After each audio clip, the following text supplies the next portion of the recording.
जब संपूर्ण वैभव होते हुए भी प्रभु श्री राम का मन व्याकुल था, तब गुरु वशिष्ठ के ज्ञान ने उन्हें विषाद से बाहर निकाला। सुनिए बकुल जी की वाणी में। जय श्री राम। स्वागत है सभी का। कल आत्मा और मिथ्या ऐसी सब बातें गुरु वशिष्ठ ने भगवान श्री राम को बहुत अलग अलग पहलुओं से बताया। आज 12 जुलाई है, देखते आज क्या होता है। आज का श्लोक है परमात्मनेश्चित्वादियद् अंतः कचनम स्वयं चेतनात्म पदे चांतर अहम इत्यादि वेत्यसौ। अर्थ है, असीम चेतना के कण स्फटिक के समान चेतना के निजी प्रकाश को ही परावर्तित करते हैं।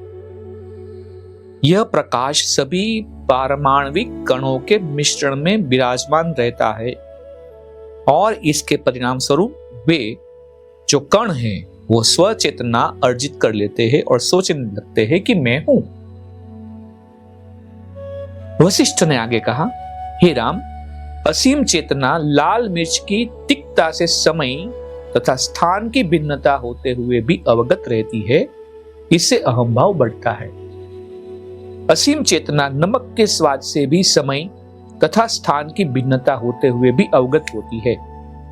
इससे अहम भाव बढ़ता है।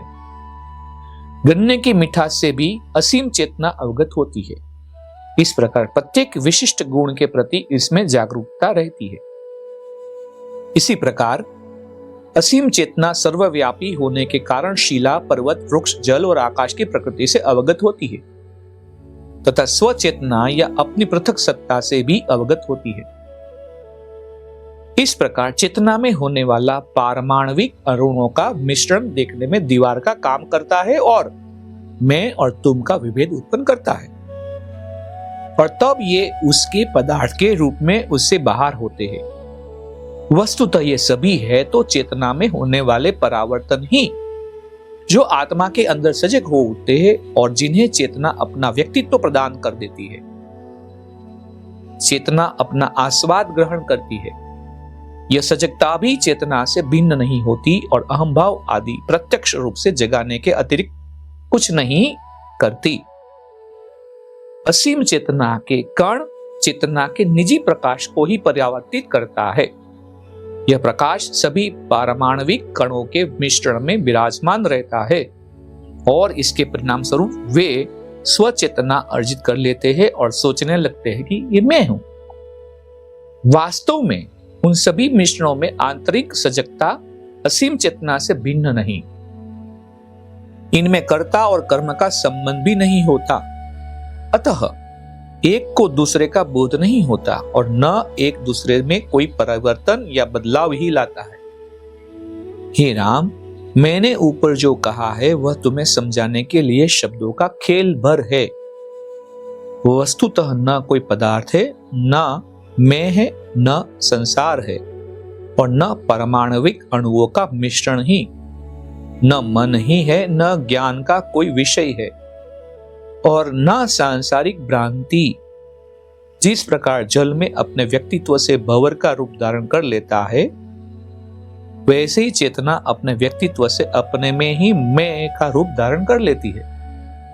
परंतु चेतना तो चेतना ही है, फिर भले ही वह अपने को भगवान शिव समझे या क्षुद्र जीव।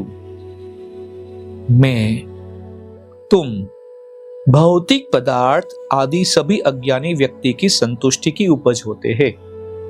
अज्ञानी व्यक्ति असीम चेतना में जो भी कल्पना करता है, बस वही वह देखता है। जागरूक अवस्था में जीवन चेतना के रूप में दिखाई देता है। जब चेतना जीवन के रूप में दिखाई देती है, तब जीवन जीवन से अधिक नहीं दिखाई देता। जीवन और चेतना में तात्विक दृष्टि से अंतर है भी नहीं।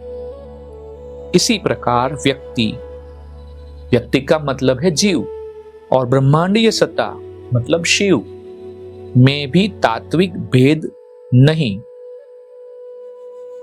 यह सब जान लो और वह भी जान लो कि तुम अविभक्त असीम चेतना हो। बहुत सुंदर और गहरी बात के साथ आज यहाँ हम विराम लेते हैं।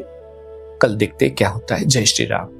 इस ज्ञान यात्रा में हमारे साथ बने रहने के लिए चैनल को सब्सक्राइब करें और बेल आइकॉन दबाएं।